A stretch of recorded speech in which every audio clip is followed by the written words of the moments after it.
When my son finally told me the truth, it wasn't an apology that broke me. It was the silence before it. The kind of silence that tells a father he has already been erased. I had wired him $85,000 to build his dream studio. He opened it a month later with catered food, rented bar service, warm pendant lighting, and photographs all over social media. Polished guests holding wine glasses. His wife smiling in every frame like the whole thing had risen from her hands alone. Everyone had been invited except the man who paid for it. I sat at my kitchen table with my laptop open, a cup of coffee gone cold beside my hand, and my old Labrador copper asleep near my feet. I had expected to find maybe a few progress shots, paint colors, maybe Ethan standing proudly beside an unfinished reception desk. Instead, I found a party I was never meant to see. And the moment I closed that laptop, I understood that hurt feelings were not the problem. The problem was that someone had made a very specific calculation, that I would wire the money, ask few questions, and stay quiet. That being a good father meant never asking where $85,000 actually went. They were almost right. Subscribe to Eamon's Revenge Stories for more family betrayal and karma stories where the truth takes its time, but always finds the right door. Now, let me take you back to the beginning, because to understand what happened at the Portland Craftsman and Builder Expo that October, you have to understand the kind of man I had been before that night. My name is Martin Webb. I was 62 years old then, and for 38 of those years I had lived with sawdust in my hair, glue under my fingernails, and the smell of finishing oil soaked into every shirt I owned. I had built Webb custom millwork from a one-car garage on the east side of Portland into a shop with 16 employees, long-term clients, and a reputation that stretched from Oregon up through Seattle. We made kitchen cabinets for families who had saved for years, built-ins for old homes that deserved patience, restaurant bars where people would sit and celebrate birthdays, proposals, bad days they needed a drink to survive. It was real work, honest work, the kind where every mistake showed, every shortcut punished you, and every finished piece carried the truth of the hands that made it. When my wife Carol died 9 years earlier from a cardiac event no doctor had warned us about, the shop became the only place grief made sense. Wood did not ask how I was doing.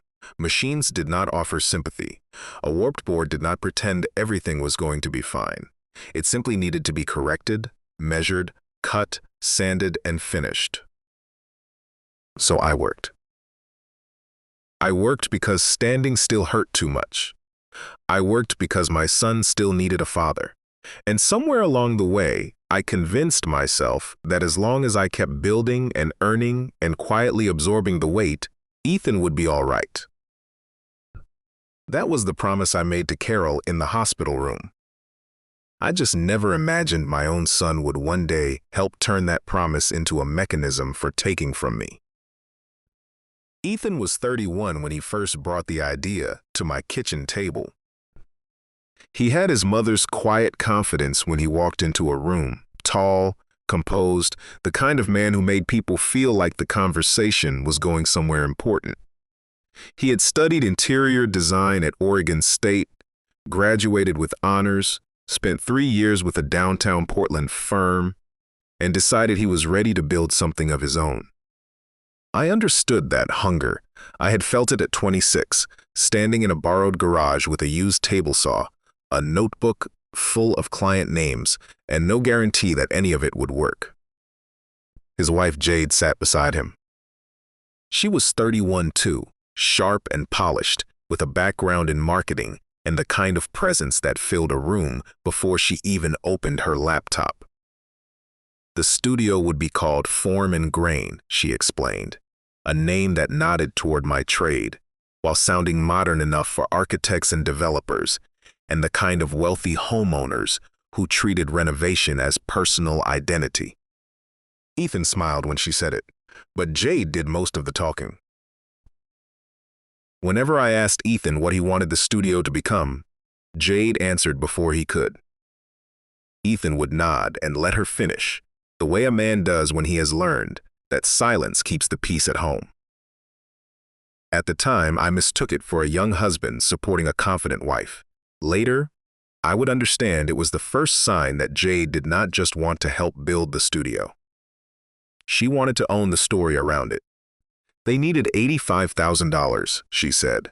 Lease deposit. First 3 months rent, build-out costs, design software, equipment, branding, operating reserve. She showed me charts, projected revenue timelines, client profiles. It looked responsible. It looked considered. It looked like something a father should be proud to fund.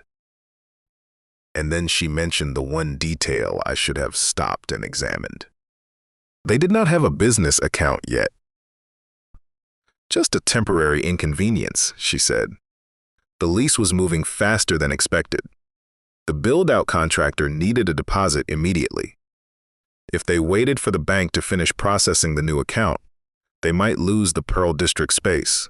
She said it quickly, lightly, like it was barely worth mentioning. Ethan looked slightly embarrassed but not worried. So I told myself not to make my son's first serious step harder than it needed to be. I wired the $85,000 into Ethan's personal account the following Friday. No promissory note, no repayment schedule, no written agreement specifying how the money had to be used. Just a transfer confirmation of father's pride and a dangerous amount of trust I had never once thought to question. 20 minutes after the transfer cleared, Ethan called me. His voice was unsteady in a way that sounded like emotion. He said he did not know how to thank me. I looked out my kitchen window at the maple tree Carol had planted the year Ethan turned 7. I told him he did not have to thank me. I told him to build something good, something honest, something that would still mean something 10 years from now. For a few weeks, that felt like enough. He texted updates. The lease was signed. The contractor had started. The lighting plan looked incredible. A potential client had already reached out for a consultation before they were officially open. Every message felt like momentum, like proof that I had made the right call. I did not ask for receipts. I did not ask to see the space. I did not notice that Jade's name appeared in every public post, while Ethan's appeared less and less. I thought I was giving my son room to grow into a man. What I was really doing was giving silence enough space to become a lie. That silence broke the night I found the opening photos. The Instagram grid was immaculate. Warm pendant lights over exposed brick and custom shelving. Catering trays lined with food. A rented bar with a professional behind it. Flowers on every table. Jade in almost every photograph standing in front of it all, with the expression of someone unveiling something she built from nothing. Ethan appeared in a few frames, always slightly behind her. I was in none of them. For a long time, I did not move. Then I closed the laptop, went to the filing cabinet in my home office, and started pulling documents. Bank statements, transfer confirmations, car payment records, wedding costs, apartment deposits. The quiet stream of help I had never tracked because tracking it would have made it feel transactional instead of fatherly. But that night, I counted. $4,000 for Ethan's apartment after a breakup, $22,000 toward his car loan, $12,000 for the rehearsal dinner and honeymoon, portfolio expenses, insurance gaps, small emergencies that somehow always found their way to my checkbook. Before the studio money, I had already given my son $124,000, and I had still been left off the guest list. The next morning, I picked up the phone and called Susan Mercer. Susan had handled my business contracts for 11 years, the kind of attorney who never wasted words and never raised her voice unless the facts required it. I told her I needed to talk about asset protection, estate planning, and possibly fraud. She did not interrupt. When I finished, she asked one question. Do you still trust your son to manage money connected to your estate? I looked at the empty chair across the kitchen, where Ethan used to sit as a boy, swinging his legs while Carol packed his lunch. No, I said, I don't. After that, I called Ray Kowalski. Ray was a forensic accountant I had used twice before when commercial clients tried to bury costs inside vague invoices. He had the patience of a man who enjoyed finding things other people had tried to hide. I sent him the original business plan, the wire transfer confirmation, the budget summary Jade had called a reconciliation, and then I called Ethan and asked for the studio's account statements. I kept my voice calm. I told him I was organizing tax records and needed to confirm how the funds had been documented. There was a pause on the line. Not confusion, not a question. A pause that sounded like someone covering the receiver and looking at another person in the room. I'll get those together, Dad, he said. Give me a few days. 3 days later, he emailed 7 pages. Ray called me the following Wednesday while I was in the shop trimming cabinet doors. I stepped outside into cold Portland air, sawdust still on my sleeves, and listened. Martin, he said, roughly $43,000 appears legitimate. The rest was transferred out. How much? I asked. Approximately $42,000. From the statements Ethan had sent, Ray could not see the full destination account, but he could see enough. The transfers had not gone to the contractor, not to software vendors, not to equipment suppliers, not to the landlord. They had moved to a personal account with no business purpose, listed anywhere in the original plan. Ray gave me the partial account number. Then he said the same sentence twice, carefully, the way someone does when they want each word to land before the next one follows. This is enough to show the funds were diverted from their stated purpose. I thanked him, hung up, and stood behind the shop for a long time, with the phone still warm in my hand. The October air smelled like rain and cedar dust and something metallic from the machines inside. I was angry, yes. But anger was not the strongest thing moving through me. What I felt was precision, the same thing I feel when a hidden crack appears in a board I have already spent hours shaping. You do not curse the wood. You stop. You inspect. You find out how deep the damage goes before you decide what to do with it. That evening, I searched the county property records. Jade's name appeared on a deed filed 4 months earlier, a condo in the South Park blocks. Purchase price, $312,000, her name only, not Ethan's, not the studio's. I sat back and looked at the screen until the numbers stopped feeling like numbers. $42,000 missing from the studio fund, a private condo, a studio opening paid for by someone who was not invited to it. That was the moment I stopped feeling like a generous father and started feeling like evidence. But that was not the part that decided everything. What decided everything happened 6 days later when a message came from Marlene, a restaurant owner I had done 3 separate build-outs for over the years. Martin, I'm not sure if you've seen this, but I thought you should know.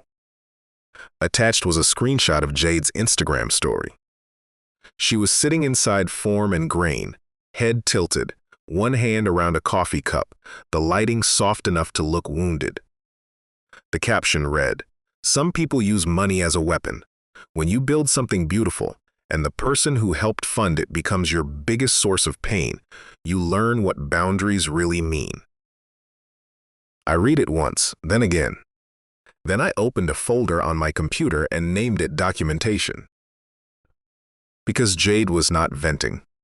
She was positioning. She was turning missing money into emotional abuse. She was turning my silence into cruelty. She was turning my trust into evidence of control. The second slide confirmed it. A father who conditions love on financial control is not a father. He is a landlord. Clean, polished, prepared. She was not writing from pain. She was writing from strategy. I did not reply. I did not comment. I did not call Ethan. I saved both screenshots and kept watching. The next call came from Gary, an old friend who had owned a construction company in Portland almost as long as I had owned my shop. We had survived enough bad clients and late invoices together to recognize when the other man's voice was carrying something serious. "Martin," he said carefully, "I heard something at the networking breakfast this morning. I was in my office above the shop floor watching Derek help a new hire guide a maple panel through the planer. What did you hear?" Gary exhaled. "Jade's telling people you funded the studio and then tried to pull the money back when they wouldn't give you control of the business." There it was. Not missing funds, not a personal account, not a condo in her name, not a father who had never been shown the door he paid to build. In Jade's version, I was the controlling old man punishing two young entrepreneurs for having boundaries. "Are people believing her?" I asked. "People who know you are waiting," Gary said. "People who don't, maybe." That answer mattered, because reputation is not built in one dramatic moment. It is built slowly, one careful layer at a time, and it can be damaged the same way. I created a new file that evening. I called it Narrative Campaign Timeline. I saved every screenshot, wrote every date, documented every name, recorded who said what and where and to whom. I did not post a response. I did not defend myself online. I did not threaten anyone. Jade was performing emotion. I was building a record. And I was preparing for what I already knew was coming. She had a public stage in mind. I could feel it, so I made sure I would be ready for one. The Portland Craftsman and Builder Expo fell 3 weeks later.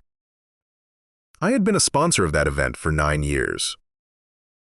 Every October, contractors, architects, designers, suppliers, and shop owners filled the Oregon Convention Center with business cards and polished displays, and the low hum of people measuring each other's success without saying so out loud.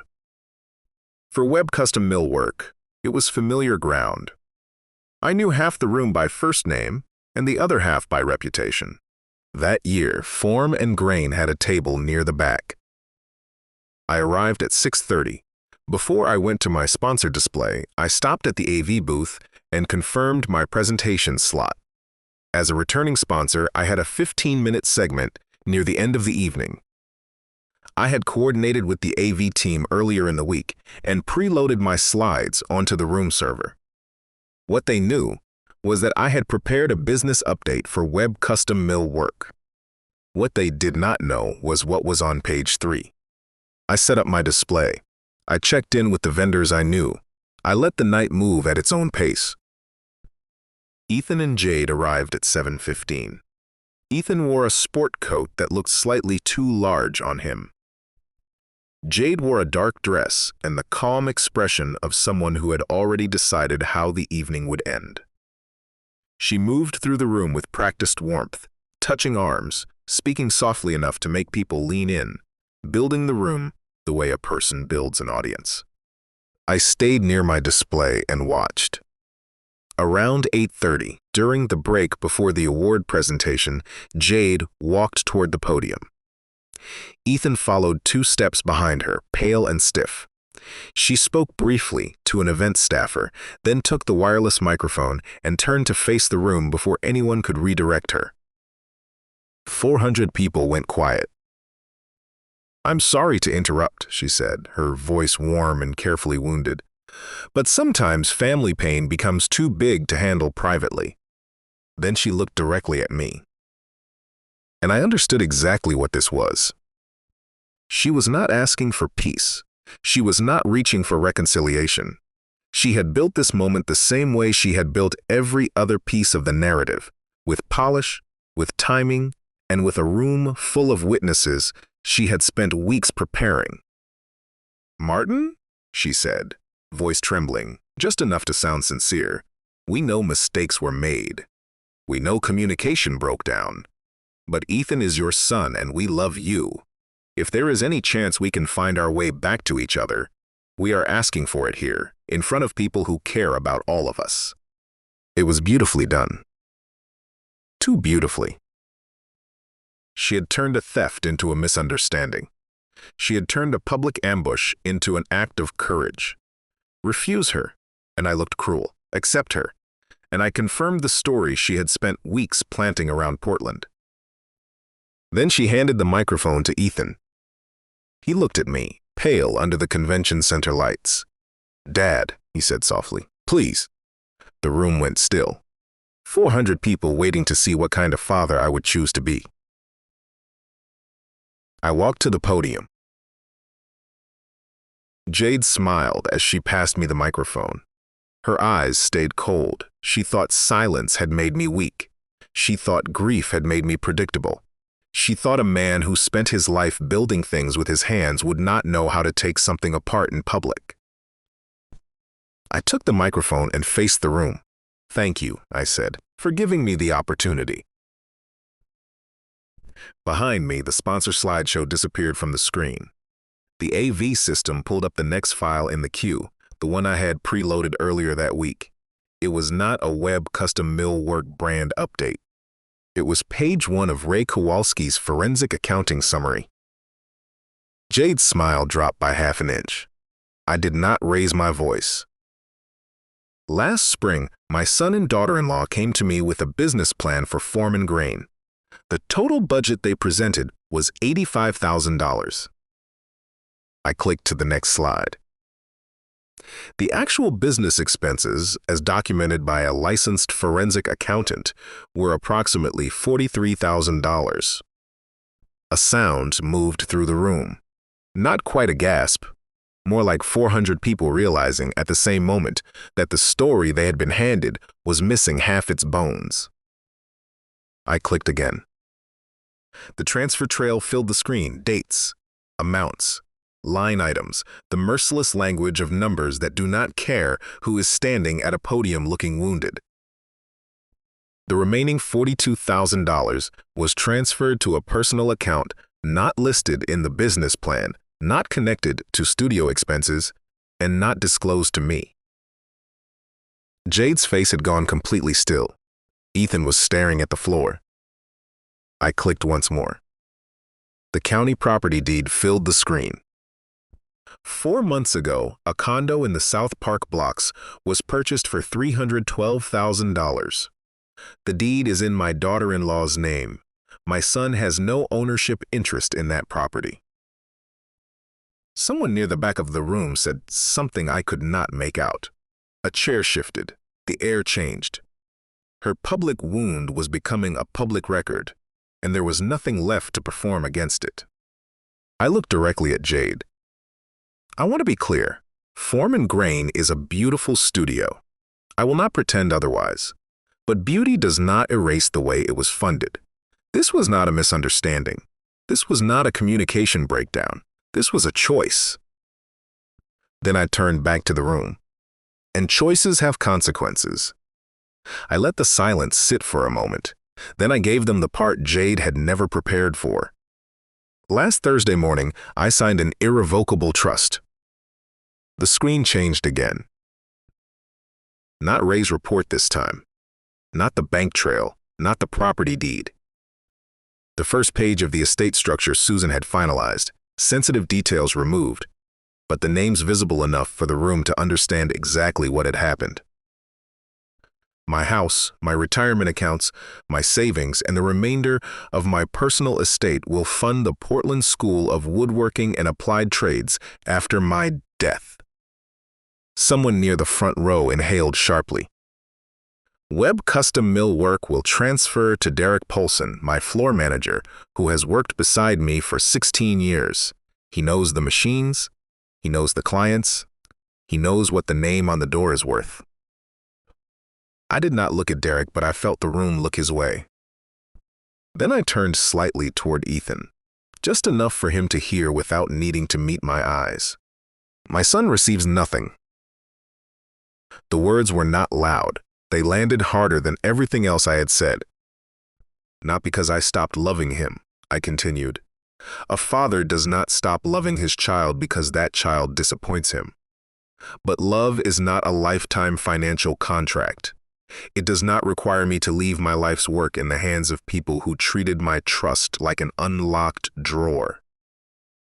Jade's mouth opened, then closed.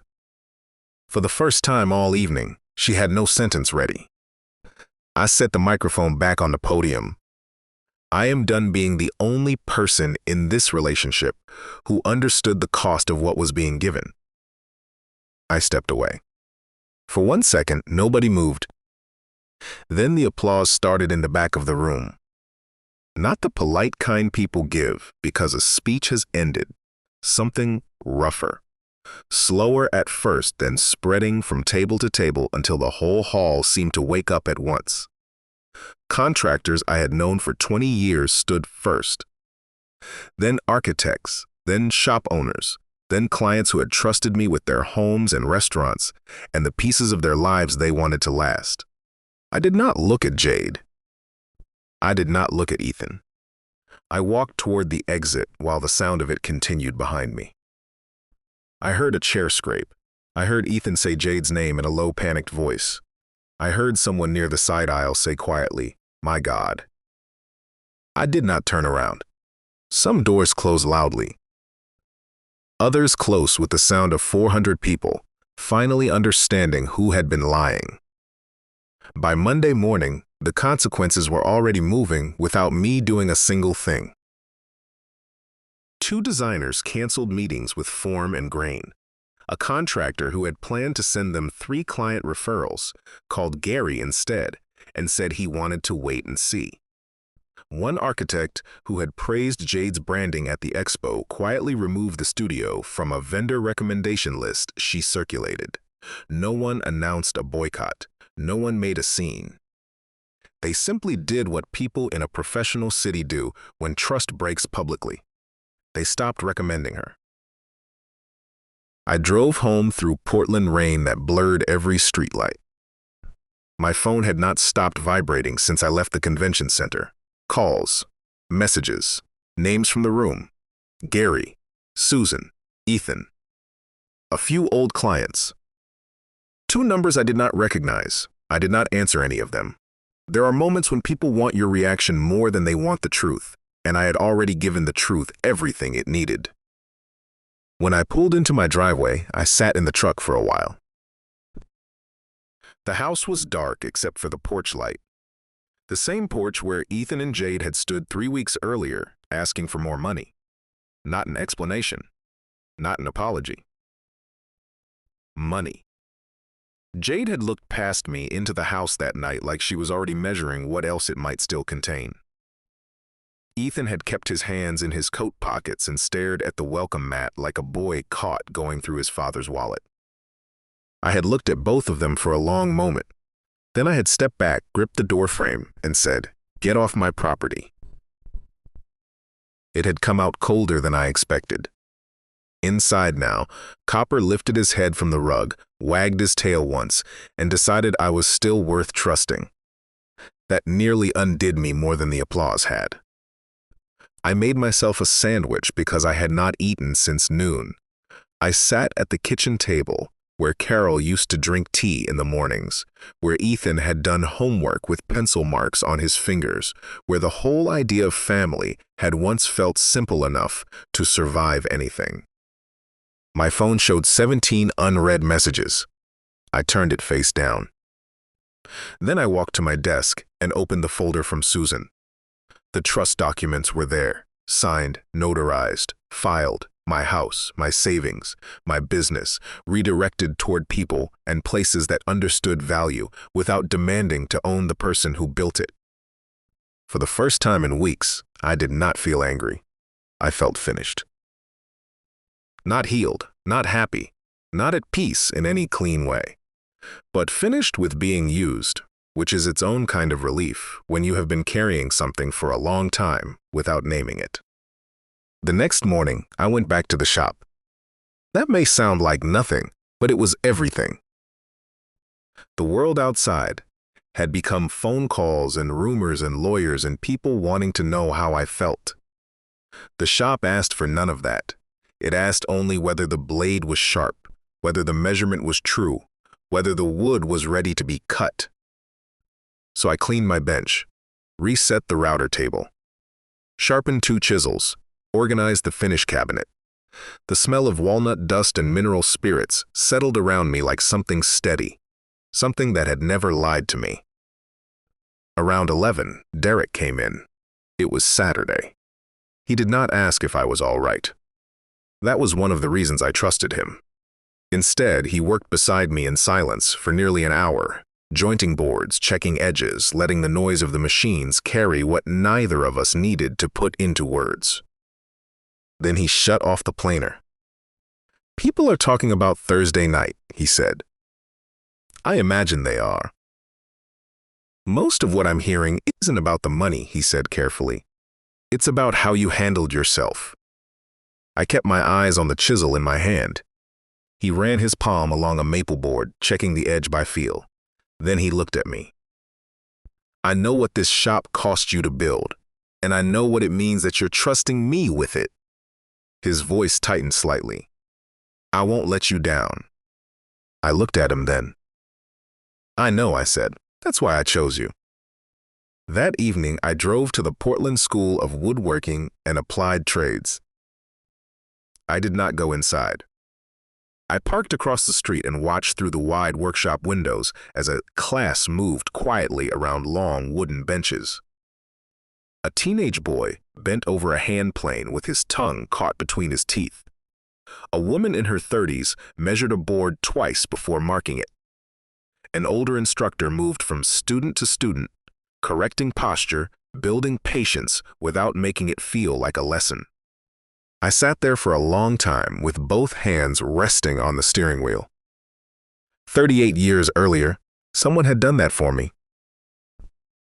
A man named Victor had taught me how to read grain, how to sharpen a blade until it could lift a shaving thinner than paper, how to give a thing the time it required, instead of the time you wished it would take.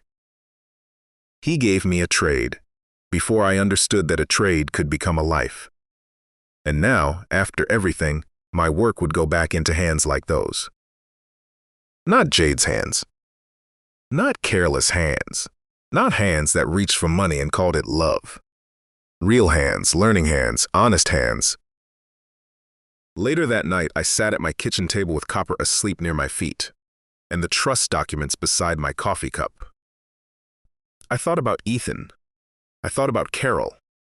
I thought about whether forgiveness is a door, or a road, or simply a question a man leaves unlocked without an answer. I did not hate my son, but I was done confusing love with access. Tomorrow I would go back to the shop.